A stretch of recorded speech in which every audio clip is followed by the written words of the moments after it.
All right, so we have an order in the computer to discontinue this drain, and the patient is being discharged, so we are going to apply a Mepilex dressing to the patient here. So we verified our order. Typically our patient isn't going to be sitting on the commode, but for educational purposes we have them sitting on the commode. It works best if the patient's either laying on their side in the bed or sitting at the edge of the bed. So anyway, we'll gather our supplies. So we'll need a garbage bag, a 4x4, two packages of sterile gloves, a pair of clean gloves, and then the surgical dressing to remove this. So before we do anything, I'm going to turn the suction off the drain. I'm just going to 0.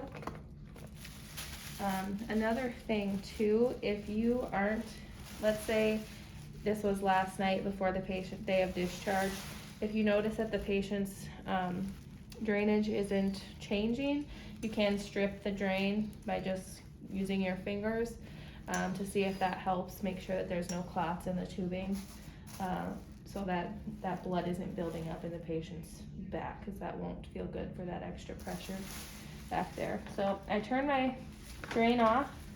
I've marked any output that wasn't already spoken for, and then I'm going to put the drain in my bag here.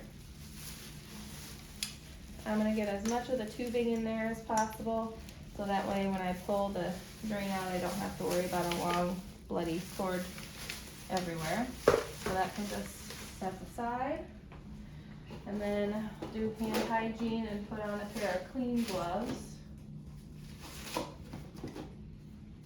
Sometimes it's hard to tell how big the incision is because there will be a little bit of extra gauze on here holding the drain on, and there might be 2 of these, so it's hard to tell what you'll all need, and you don't want to leave it exposed unnecessarily long. So I always bring in 2 of the new dressings with me, and then I decide if I need them both or not.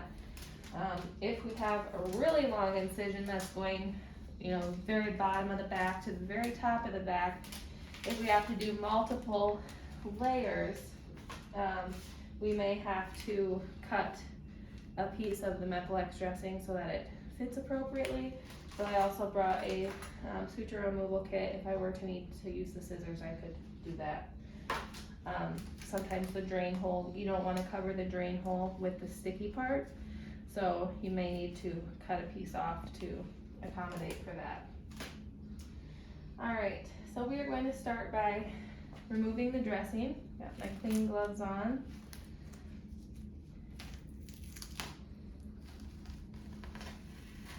And at this time I'm going to assess the incision.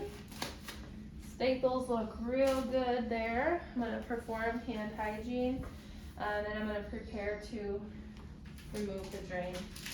I use a 4x4 just to prevent any blood from splattering, and because I'm going to use sterile gloves, I'm just going to open this up beforehand.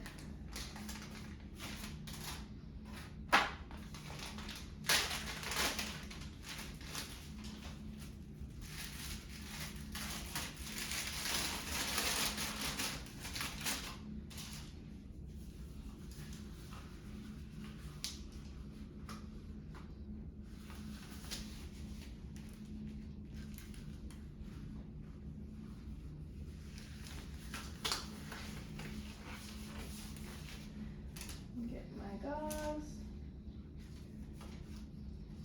Just tell Kyle here, we're going to be removing a drain from your back. So we'll count to 3, breathe in and out. 1, 2, 3. And then I kind of coil the drain up in my hand as I'm pulling it out at a pretty steady pace so that the patient, it can all come out while the patient is exhaling. Then I'll lift up my gauze. If they were going to bleed, you would notice that at this time. We're going to say there's no drainage. Most of the time that's the case. So everything looks good there. So I can put the bloody end of my drain in the garbage bag along with these gloves that'll now have blood on them. And because they touch the dirty drain, I'll now apply a new pair of sterile gloves, perform hand hygiene first, and then put a new pair of sterile gloves on to put the dressing on. So we'll say that the drain hole, I'm not actually touching incisions here, we'll pretend. We're gonna say the drain hole is here and an incision here. So I could easily use just one dressing and kind of put it a little sideways so that I cover both spots. We'll pretend. So I'm gonna open up my package and my gloves.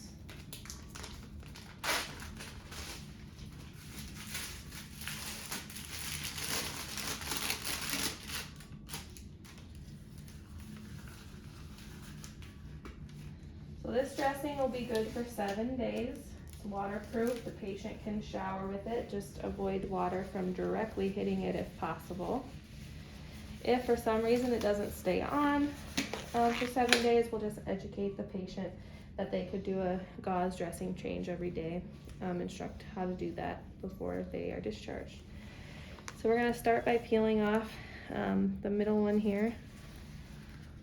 Put it on a little sideways to get that drain hole. And I'm going to use my fingers to guide that down.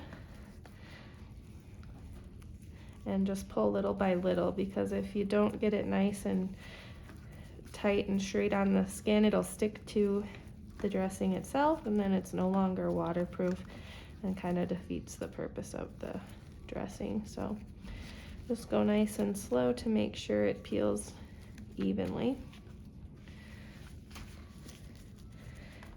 And then we'll do the top part here. Same thing.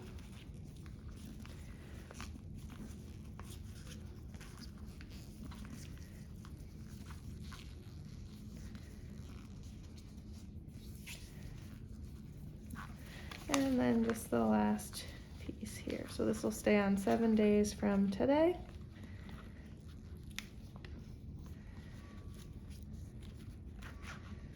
It can be difficult when you get down lower to like the patient's butt crack and stuff. You just want to make sure there's no edges that water could get in. So this is our nice dressing, and now we'll have our patient lay on their back. We just want to make sure that there's no bleeding coming from the incision or the drain hole before they get dressed and get ready to go home, and then we'll document this in our incision information, and then also the drain and the lines, tubes, and drains.